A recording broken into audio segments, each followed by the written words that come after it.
Hello, beautiful people. It is Dr. Stephanie, and I have been pondering some things.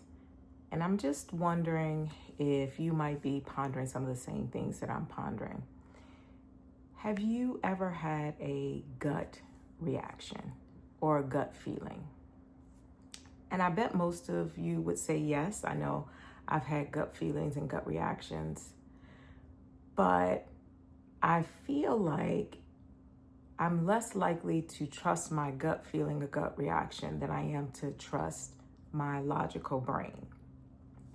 And I just wanted to talk about that for a minute because I feel like we are in a very special time where the things that are coming into our logical brain, the knowledge, what we consume is contaminated to a certain extent. And leaning on and depending on our gut feelings, gut reactions, or like I'd like to call it, intuition, is becoming even more important than it has ever been. This is something that I've thought about, that I work with people about, but it really came up for me when I was spending some time with one of my friends, and she had me watching a K-pop drama. And this is my first time in the K-pop drama genre, but she loves these K-pop dramas. And so I said, okay, she's here, we're spending time together. Let me see what this is all about. And in this particular drama, it was a story of a Korean woman who was from South Korea. And she was an executive, very important, very smart. But she went on an adventure and she did some skydiving, and then a tornado hit and put her in the demilitarized zone between North Korea and South Korea. So that put her in quite a situation or a conundrum. So she ran into an officer that patrols this demilitarized zone and was able to get him into a position to give her advice as to how to get back home to South Korea. And he told her to follow a certain path, and when she gets to a fork in the road, to go right. She followed the path like he said, and she got to the fork in the road like he mentioned. And she was going to go right, but then she said, is he trying to trick me? Can I trust him? Maybe I should do the exact opposite of what he told me to do. Because of course, before he gave her the instructions on how to escape, he was getting ready to arrest her. So she had to make a decision. And I remember at that point in the drama, I asked my friend and I asked my husband, well, which way would you go? Would you go right or would you go left? And each of us had different opinions on which way we would go. She chose to go left because she didn't trust the officer who gave her the directions. And it landed her in a world of trouble. It actually landed her in North Korea and not South Korea. And so that got me to thinking, when we're in a situation where there's a fork in the road and we have to go right or left, do we depend on our logical mind or do we depend on our intuition?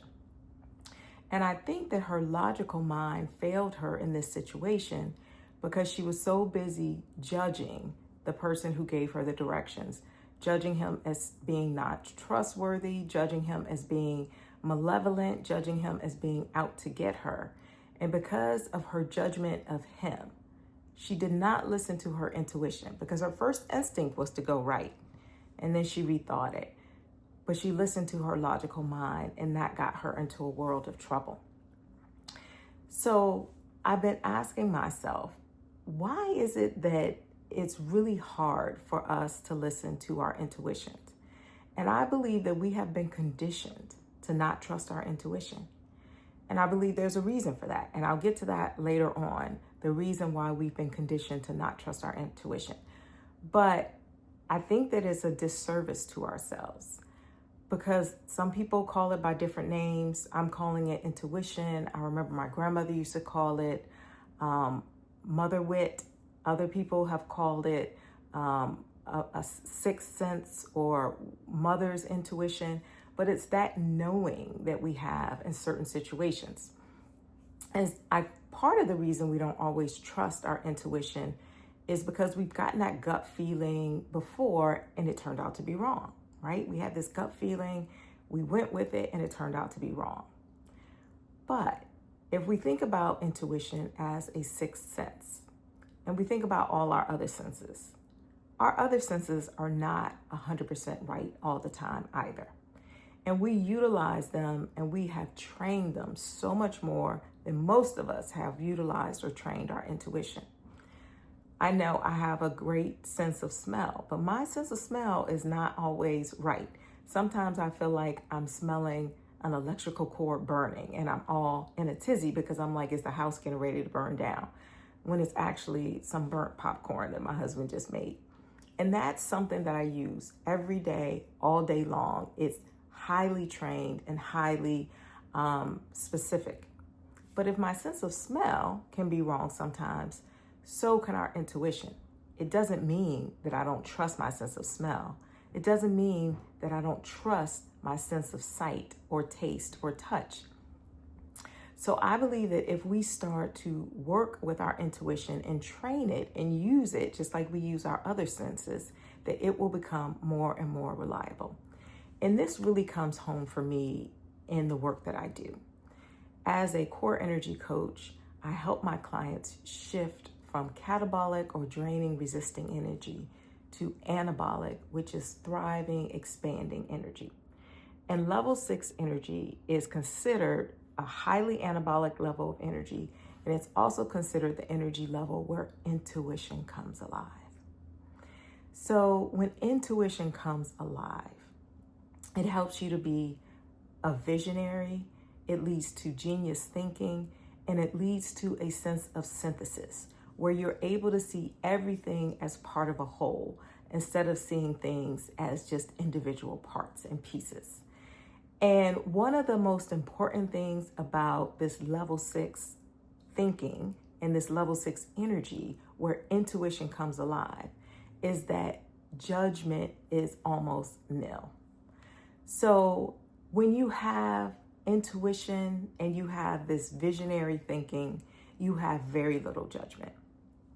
Judgment is one of the things that causes us to separate ourselves from others. And when you're into level 6 energy, you do not feel separated. You feel a sense of connection with everyone and everything around you. And that's what allows us to really be able to manifest, to really be able to be highly productive at a high level, and to really be able to walk through life in a highly energetic way that brings peace and passion and purpose. So I want to talk a little bit about what you need in order to allow your intuition to come alive. And I think that there are 3 things if we look at level 6 energy where intuition comes alive. So the 3 things that help us to really allow our intuition to come alive by embodying this level 6 visionary energy are lessening the judgment, not leaning into separation, not allowing ourselves to feel separated from other people, other beings. We are all connected, and full self-acceptance. As we lean into these 3 things, our intuition will start to come alive. We'll start to trust that inner voice. We'll start to understand that this has been given to us as a gift and that it is ours. We will understand that the reason that we don't trust our intuition is that we have been conditioned not to trust our intuition and to rely on our mind and rely on our emotions. But as we can see in this day and age, our mind and our emotions can be easily manipulated. There are so many negative forces out there trying to plant things into our mind, trying to expose us to things that allow our thinking to be distorted.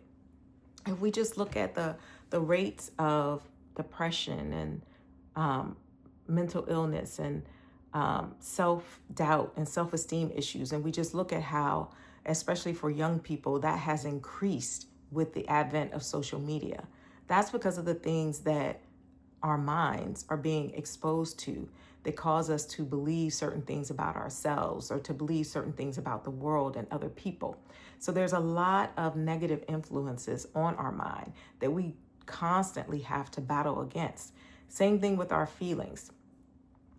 Advertisers have known how to manipulate our feelings for ages. There's psychology behind television, behind social media, behind marketing. That's why marketing is so effective, because they know how to make us feel a certain way. And then once we feel a certain way, our behavior follows. We buy a certain product. We do a certain thing that they want us to do. But our intuition is one of those things that is much more protected, because it is very deep within us. And it's something that people don't have as much access to or control over. So us being able to trust our intuition allows us to be able to show up in a world that is trying to gaslight us, that's trying to manipulate us, that's trying to control us, but be able to show up as our most authentic selves and be able to walk in it and not lose ourselves. I don't know about you, but sometimes it feels like things are so chaotic and crazy that we can just lose ourselves. I understand why my grandmother used to say, thank God for allowing me to wake up in my right mind, because it is a battle to be in your right mind. So that's why I think it's so important right now for us to learn how to trust our intuition and for us to do those things that allows our intuition to come alive. I remember in my coach training program, one of the last modules they taught us was on the clairs. And the clairs are claircognizance, clairvoyance. Those are basically gifts. I believe that they're spiritual gifts from God. Some people believe that they're gifts from the universe. Other people may believe that they're gifts from source. But they are gifts that many of us, if not all of us, have. I believe we all have them. And it's the ability, claircognizance is the ability to know things before they happen. Or clairvoyance is the ability to see things before they happen. Sometimes you have a sense of knowing about things. Clairaudio, you are able to hear things. And a lot of shame and a lot of fear has been brought around these gifts because they're hard to understand and hard to explain with the logical mind. But right now, we should sift through the shame and shift through the fear. That's definitely in the lower energies. We are trying to get to our higher levels of energy, where there is no shame, there is no fear, and be able to learn how to allow our gifts to come alive, our gifts of intuition. For some, that may be even more specific because these were given to us for a reason. And we are in a time and age where that reason is becoming more and more apparent with artificial intelligence. There's lots of things that have intelligence, but artificial intelligence cannot mimic your own intuition and your own humanity. So that's why I've been pondering on this, and I thought maybe you were pondering on it too.